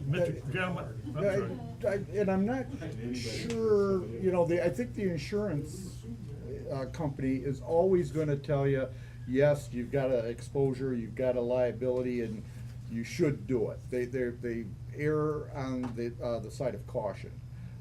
I'm not sure, I don't know of a single community that I'm associated with that has a lifeguard. They don't pay that expense. And again, the question becomes whether or not, once we've undertaken to perform a particular function that is operate this facility, we have obligation to operate it safely, so that becomes the test, that becomes the Right. question, are we operating Well- safely without a lifeguard, based upon the size, the nature of the Mhm. population, the users, and all those factors, and that, I think we need to perform that analysis to make the board comfortable whether or not they make that decision to hire or not to hire. I'd like to suggest that whoever does this should check with Lee County Fort Myers and Sanibel, because I've seen the Sanibel ads every year for a lifeguard, and I've seen what they advertise as the pay scale. And I'd like somebody to just check those three and then come back to us with that. If they have lifeguards or don't, or what their experience is? No, I know that Sanibel does have a lifeguard. I know that Rod checked in Lee County does have the lifeguard. So does Fort Myers have the lifeguard. Therefore, I want to know what they're paying them. Okay. I would suspect a lot of them are paying high school or college students Absolutely. to work during the summer. Sure. See, the overall goal of this swimming pool, when it was built, going back to the minutes of 1994, was to maximize resident enjoyment and to enhance real estate values. That's why we build these things. Sure. But we've got scope creep. I mean, the operating costs then are certainly not what the operating costs are now. And we've got to deal with this growing this operating cost of 230,000. That's why I'm making this proposal. Yeah, Mr. Chairman, just briefly on the aspect of any exposure. Once again, we have liability for any operation we have for any of the district facilities. The question is whether or not when you undertake a particular function, activity, if you're aware of an issue, you need to either advise people or make reasonable provisions to address it. I think I've used the example before, if you have a curve in the road or a hidden driveway, you need to announce it. You don't have to necessarily straighten the road out, but you announce the condition. And whether or not we can minimize exposure by not having, if we're not gonna have a lifeguard, by having some other warning signs or other displays. That's part of the analysis also. Part of the analysis also is how we feel of our integrity and our responsibility to the people we serve. Gentlemen, I'd like to go to the Yeah. next item. Okay. Item 3B on our discussion item is median landscape concept design. And my recollection is that you were gonna hand out something for us I to am. look at this afternoon. I have a illustration here, sorry, of the proposed median plantings. Thank you. Of where the palm trees were relocated, or removed and then relocated. And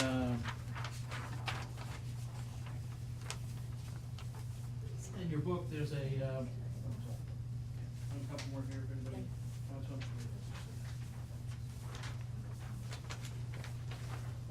Is Paul coming up on this? I was working in the back. If you recall, we did engage with Insight and. Paul? Paul, are you gonna be involved in this? Have we? Yes.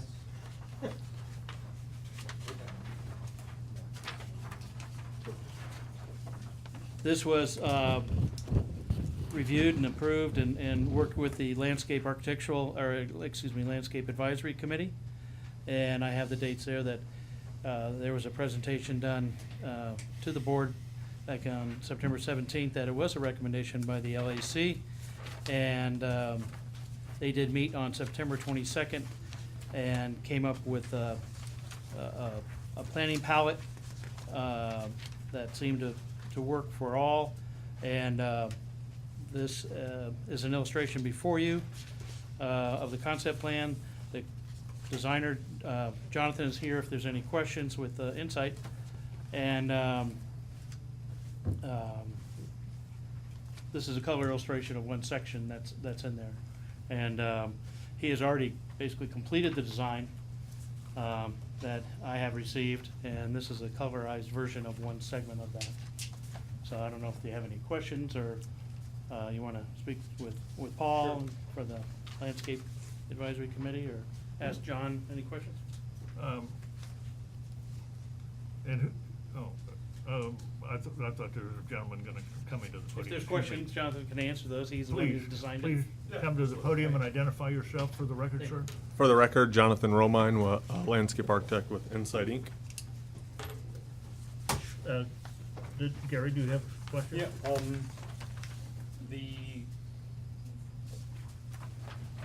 is it that these plantings are supposed to be frangible, is that?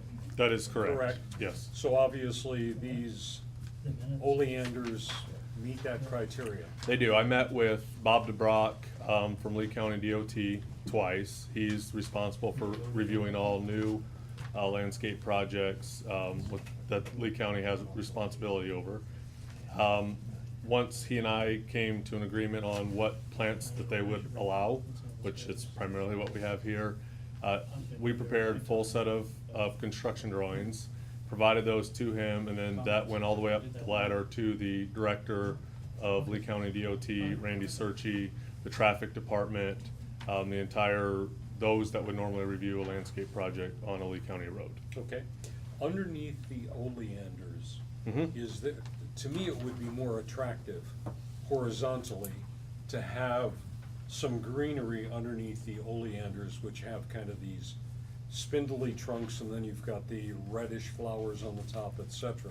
Is there a reason why that couldn't be done, or was it budgetary constraints? Part of the challenge is, other than the large median to the south, all of the medians, because of the existing roads, the access into the other neighborhoods, there's it's called horizontal sight distance. So everything within the first three medians, so from State Road 82 all the way down to the end of that third median, all fall within the horizontal sight clearance. So everything has to be maintained at 18 inches, 24 inches above pavement, so it's 18 inches from curb up, Okay. maintained height. So we were looking at plants that are easily maintained, won't get leggy long-term, and will look healthy when maintained at 18 inches. Okay, so aren't there some kind of plants that could complement that? We have underneath the oleanders, we have Green Island ficus and perennial peanut surrounding it. And then underneath the Alexander palms is just the perennial peanut, and then under the silver buttonwood tree is horizontal cocoa plum. It doesn't grow vertically like the regular cocoa plum does. It grows more in a horizontal fashion and is easier maintained at a lower height. The peanut grows how high? It'll be maintained at 6 to 10 inches. I've never seen peanut. It's in a lot of medians in downtown Fort Myers. It's a viney plant. It's more of a ground cover, and it blooms bright yellow blooms 2 to 3 times a year. Extremely hardy. Doesn't require a lot of maintenance once established. Okay, and there is obviously an irrigation system in here too. Yeah, there's existing irrigation system in the ground already. What we are proposing, because those royal palms were so old, we're proposing retrofitting, using the existing valves, the existing main line, and retrofitting with a drip irrigation system that would eliminate water, wasting water, and having it on the roadway. Okay. Other than Paul, I'm okay. Where's your perennial peanut? Yes, thank you. Mr. Perennial peanut, I like that. There are, you mentioned Bob DeBrock, and yeah, we had Bob DeBrock in when we created the landscape committee back in January, I believe it was. Good guy. And I know that Paul Wingard here and Bob DeBrock go back a long way. And I'm glad that the Landscape Advisory Committee is moving forward on this. It's the right thing to do. There are two or three things I want to ask, and one is more of a process thing, and I'll address this to Paul. When we wind forward to item 5B on the agenda, that's when we're talking about request for qualification for the master plan, right, Paul? Would you like me to? Yes, please. We Yeah. would. I want to talk to Paul, and also I'd like to speak with Dolores at some point, who are both better landscapers than I am. So Paul, the question I want to ask, if we look at item 5B on the agenda, is that this is an RFQ for the master plan that you're going out to 4 firms, right? Is that? It's an RFQ that went out and 4 firms responded to. Okay. My question is, why is this firm not on that list? That would be a question you would need to pose to them. Okay, because the reason I'm asking it is logical, and that is that I know that everybody wanted to wait for this master plan and hold off doing anything with the medians until we know where we're going on the big plan, and I get that. You know, we've had you and I have lots of meetings on this, and I think we see eye to eye. But this median thing came up and hit us in the face because of the Royal Palm thing, and we have to be pragmatic and deal with it. So I think the idea was, let's use this as a test piece for the bigger thing later. And to me, it would have been logical to have whoever is going to do this be part of the bigger picture, but it doesn't seem like that's going to happen. It was an open RFQ, anybody could have submitted on it. It was a timing issue. Okay. That's all it comes down Okay, to. that's all I want to know. Okay, now, the other question I want to ask is more, there's two members of the Landscape Advisory Committee here, and I know that you had a meeting not long ago where there were only 3 of you that present when you decided this, Paul? There were 3 of you at the last Landscape Committee meeting, right? That is correct. Your committee is rich in landscape experience, and that's, you know that, all 5 members, all 5 of you are good people in terms of your knowledge of, I'm a keen Sunday afternoon gardener, my neighbour knows that, but I'm not an expert. So I can't sit here and say, yeah, I like that and I don't like that, because that's just a subjective thing. So there are three people that I would like to hear from before we move ahead with this. Number 1 is your opinion. Number 2 is Dolores' opinion, who I have a high regard for as a landscaper. And thirdly would be a window of time to post these pictures on the website to let the residents comment on it, because it's a very highly optical project. And if we can afford 2 weeks or something like that to put it on the website, I would like to see what residents think about these pictures as well. Before you go any further with that, my impression is that nothing on this is gonna happen until we remove those light poles. I'd like to address that if I may. Would you please address that? Thank you. Yeah, perfect segue, thank Yeah. you, thank you. You know, we were, a few months ago, trying to, in the heat of the palm tree discussions, and feeling the pressure, we were trying to get this design done and trying to implement the plantings. In discussing it and thinking it through and sitting back a little bit, I think what we really need to do with all the other activities that we have going on in that area is we need to build from the ground up. And by that, I mean, we are getting ready to put out finishing the design on the streetlight replacement and getting ready to bid that and get that out and under construction. So I think we need to do the street lighting first. We need to come in, followed by the irrigation, the landscaping, and then we come in and do the road rehab. So you lay the carpet last, and that way it doesn't get damaged by any other activities from the heavy equipment installing the light poles and or moving trees and rubber tire machines turning on that new asphalt. You know, then we'll be. So does that mean December? What have you got in mind for the streetlights? Street lighting would be December to February in there, and we're still trying to iron out those dates. So when would this fit in then? Looking at doing the planting January, February, and then the end of February doing the resurfacing. Okay, thank you for bringing that up. So, if I may get back to the point. Paul, if I was, I don't know these people, you obviously do. If you, as a landscaper, if you were to score this picture out of 10, how would you evaluate this proposal? You've got a lot of experiences with Lee County. Just tell me what you think. If you want my personal opinion, not what the landscape committee. Personal. I do. What we went through and reviewed. I respect Basically, it. this plan is what Jonathan presented. For the most part, the committee had a couple recommendations, which I would agree with. I think were good. Jonathan had included some ornamental grasses in the planting, and I believe that was done because he drove Gateway Boulevard and saw them in other locations. So again, trying to make this fit with the rest of Gateway, that obviously was something he felt was necessary. The committee and myself didn't necessarily agree with that. He's now substituted the horizontal cocoa plum for that. I also have a little bit of concern with planting annuals because of the cost of constantly redoing them. But as a group, we kicked it back and forth and decided, at least for the time being, annuals is probably as good as anything because you get some nice color out of them. The only thing that I don't particularly care for in the plan maybe two things. One is I have a little bit of concern with the size of the silver buttonwood because it's going to become somewhat of a maintenance problem with keeping it trimmed back off the edge of the roadway. Although as a committee we did approve it, but to keep it down to a minimal number of trunks, I think is something that would behoove whoever's doing the landscape maintenance.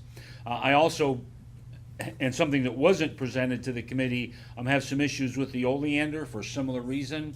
The oleander is a plant that grows 10, 12 feet in diameter. You're planting it in a 7-foot wide median.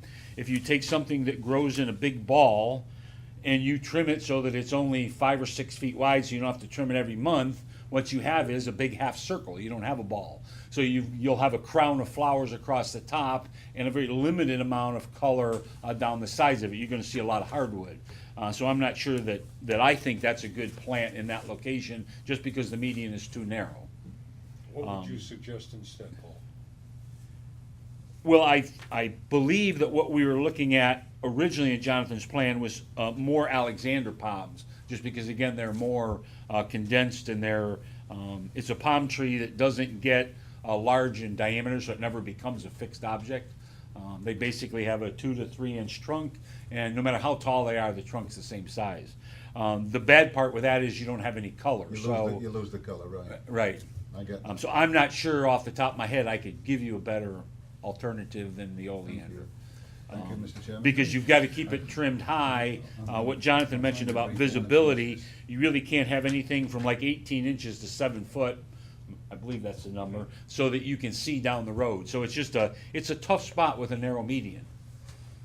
Yeah, and yet, you and I have discussed this many times, that oleanders survive on medians very well, because they seem to like medians. Well, right? Because of the traffic. oleanders are a difficult plant because of the worms that attack them. Yeah. For whatever reason, they seem to do well in the medians. And the only answer I could give you is that carbon monoxide kills the worms. And I don't know if that's true or not, but. Thank you, Paul. Mr. Chairman, I've heard from one person, thank you for that.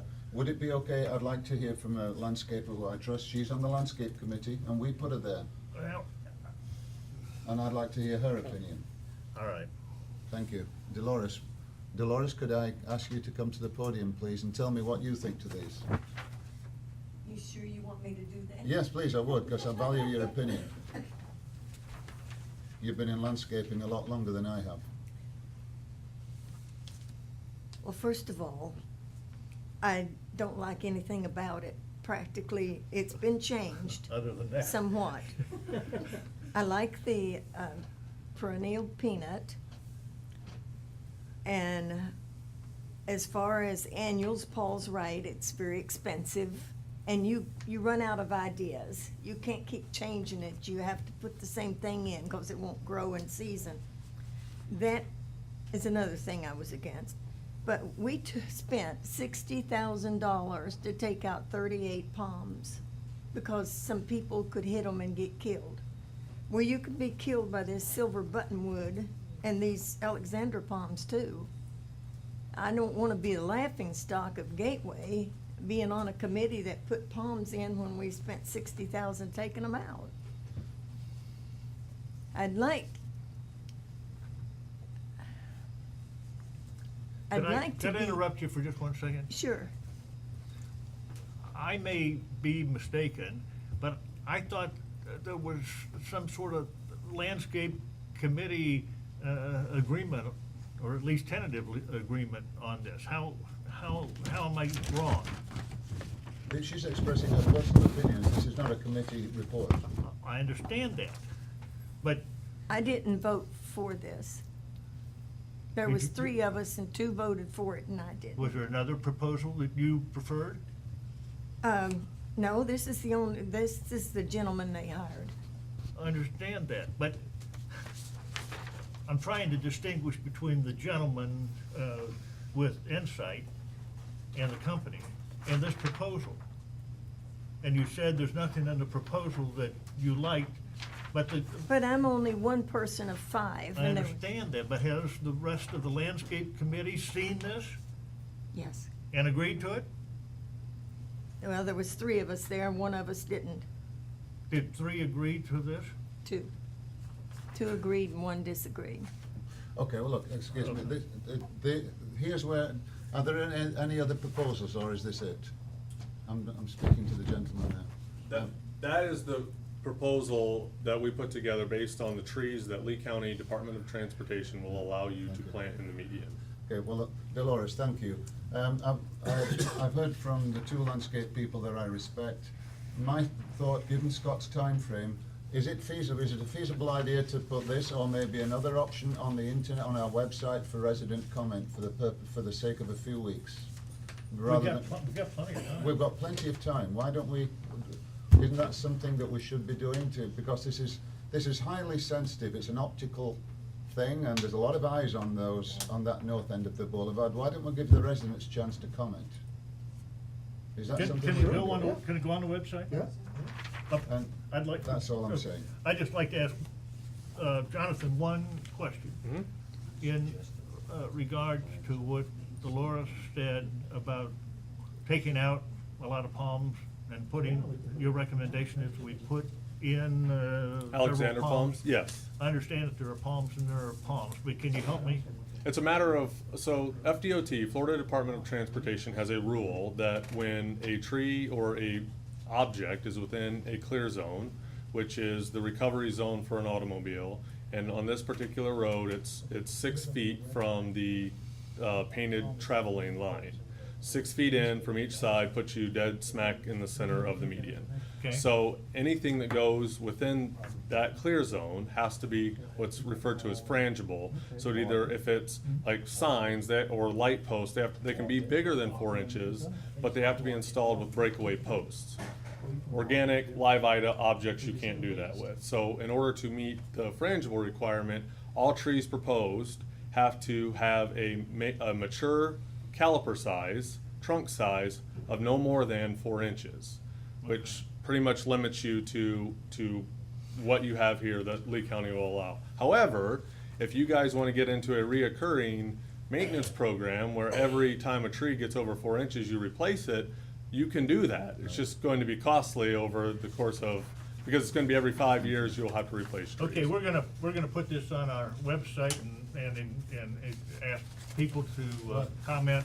And what I would strongly encourage you do, preface it with the Florida Department of Transportation, and which Lee County automatically adopts, requirements of what you are allowed to do. Would you, thank you, would you be able to at least show 2 options for the residents to comment on, or are you just gonna show them this? If I could make a suggestion, we actually have 2 options, at least 2 options that were prepared by Mainscape, that we could put those on as well. Sure. So it gives people some other ideas. I just think we need to get some residents' participation, and I like your idea of a bit of text and explanation what we're looking at, and let's encourage some feedback, and I'm all in favor of that. Scott's right, there's no rush on this. The text, Jonathan, you're gonna put, what is permitted and isn't permitted, and we'll Yep. put it right with that. It is, but I'll send it to you in a simple text. Jonathan, would you and/or Paul take a shot at writing? It's already a part of our plans. I mean, it's in the notes on our full construction drawings. I'll just cut it out and send it. I mean, it's verbatim from FDOT. I'm not going to And it wordsmith can it. be part of what put on our website? Absolutely. Okay, all right. Is that all? By the way, at the same time, would you, perhaps an explanation of what the timing on this is, that, you know, we've got this pine straw in there, and hopefully people will understand that that's gonna be there until January.